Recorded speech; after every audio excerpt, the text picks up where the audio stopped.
દર્શન કરવા. ક્યાં ગઈ મારી લાકડી?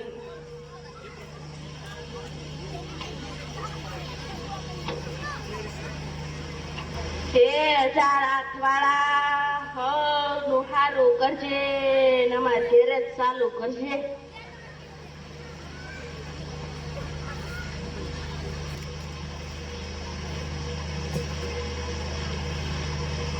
એલી ઓ ખાવાનું તૈયાર થઈ ગયું.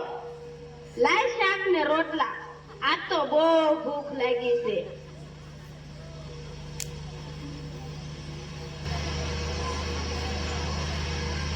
વાવ જો હું સોરે ગઈ હતી ને ત્યાં વાત થતી હતી કે કાલ શ્રાવણ મહિનો બેસે છે એટલે આપણે તો નીમ લેવું છે.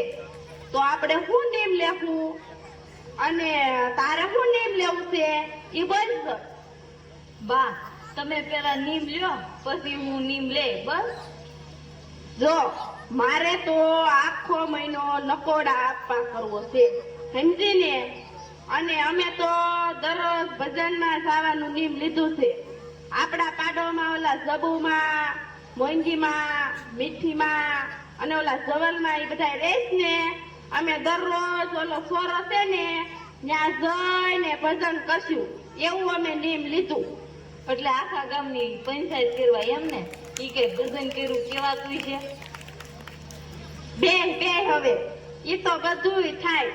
ભજને થાય ને પંચાયતે થાય. બધુંય થોડુંક થોડુંક કરવું પડે. એકલું ભજન થોડું હદે સમજી ને. અને હા તને કહું છું તું તો બોલ તારે શું નીમ લેવું છે? હું તો છે ને બા દરરોજ પછી માળા ફેરવી અને મંદિર જાય તમારા બધાની સેવા કરે. પણ મારાથી અપાય ન થાય ને એકટાણા એ ન થાય. મારે તો દરરોજ 2 વખત ખાવાનું. આ નીમ લીધું બસ. અરે ધાનના ધનેડા જેવી તારે ક્યાં શ્રાવણ મહિનાનો મહિમા છે? તને કઈ ખબર પડે છે શાસ્ત્રમાં? શ્રાવણ મહિનામાં તો 1 ટાણા કરાય 1 ટાણા અને તારે તો 2 ટાણા ખાવું છે.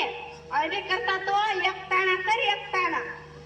જો બા માર તો ઘરનું કામ, ખેતરે જાવું, 2 ભેહો દૂધણી, સહાય કરવી, છોકરા હાસવા અને કેટલું ઘરનું કામ હોય એટલે મારાથી એકટાણા થાય નહીં. તમારા બધાની સેવા કરાય. અરે તારે ક્યાં શ્રાવણ મહિનાનો મહિમા છે?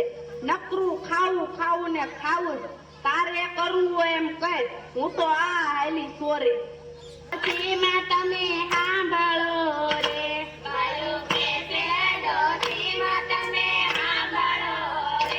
ઘડીક લઈએ સત્સંગનો લાવ આપણે ભાવે ભજીએ ભગવાનને રે.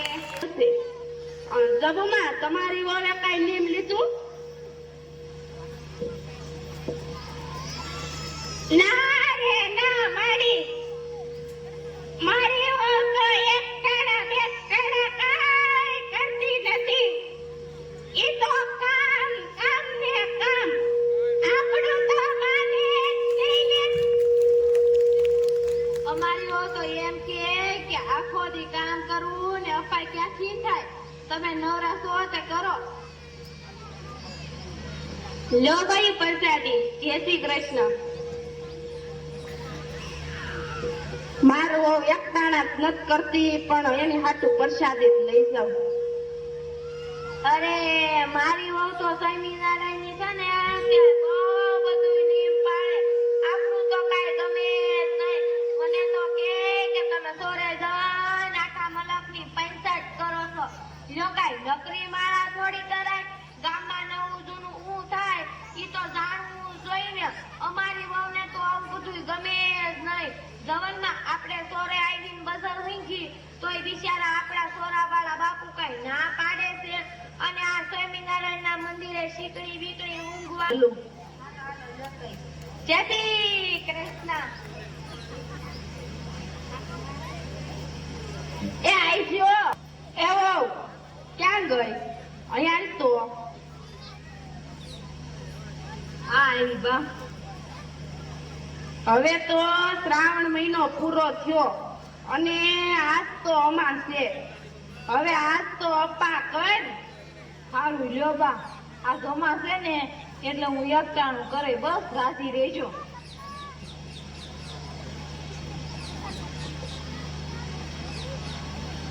તમને સોમવાર યજમાનના કલ્યાણ બાયો. જય શ્રી કૃષ્ણ બા. ઓણ સાલ મેનો વાહ માડીને ઘેર છે બાયો. જય શ્રી કૃષ્ણ બા. આવો આવો ગોર મહારાજ, કઈ જ્યોતિષ બોતિષ જાણો છો?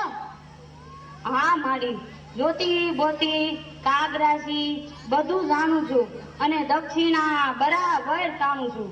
બોલો ડોશીમાં, તમારે શું પૂછવું છે?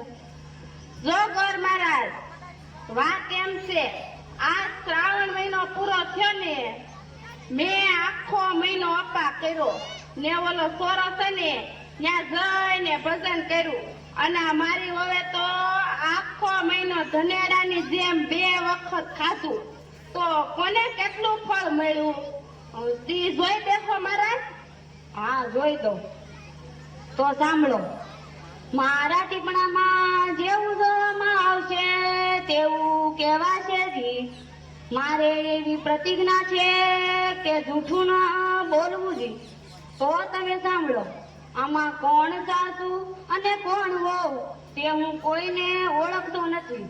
તો જેવું મારા ટીપણામાં જોવામાં આવશે એવું કહેવાશે. તો સાંભળો જી. વહુએ એક ટાણું કર્યું તો તેને એક ટાણાનું ફળ મળ્યું અને સાસુએ આખો મહિનો અપા કર્યા પણ તેને કાંઈ ફળ ન મળ્યું. તેને ક્રોધ કર્યો અને ખીજાણા માટે તેને કરેલું વ્રત તે બધુંય બળી ગયું. અને શ્રાવણ મહિનામાં આડોશી પાડોશી જવનમાં જબુમાં મોંઘીમાં કાશીમાં તમે બધાએ ભેગા થઈને ચોરે જઈને આખા ગામની પંચાયત જ કરી છે. તેનું પાપ લાગ્યું માટે જો સાસુ એક ચાંદ્રાયણ વ્રત કરે તો પગમાંથી મુક્ત થાય, નહીતર જમપુરીમાં જાય. આ હું જે કહું છું તે સત્ય વાત છે.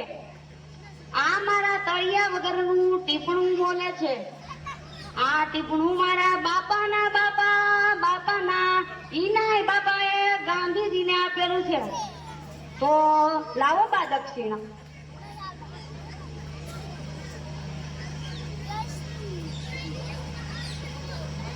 લ્યો મહારાજ દક્ષિણા. એ બધા સાંભળો, મેં 1 મહિનો અપા કરીને ક્રોધ કર્યો ને મેં આ જે કાંઈ કર્યું એ બધું બળી ગયું ને મારી હવે 1 દિવસ એકટાણું કર્યું ને શાંતિથી કર્યું તો તેને ફળ મળ્યું. તો હું તમારી પાસે હાથથી નિયમ લઉં છું કે ક્યારેય ક્રોધ નહીં કરવું, નિંદા નહીં કરવું, ગામની પંચાયત નહીં કરવું. તમે પણ બધા નિયમ લેજો, ક્રોધ ન કરવો, નિંદા ન કરવી, નહીતર તમારું વ્રત પણ મારા વ્રતની જેમ બળી જાય. માટે ક્યારેય ક્રોધ કરવો નહીં ને નિંદા કરવી નહીં.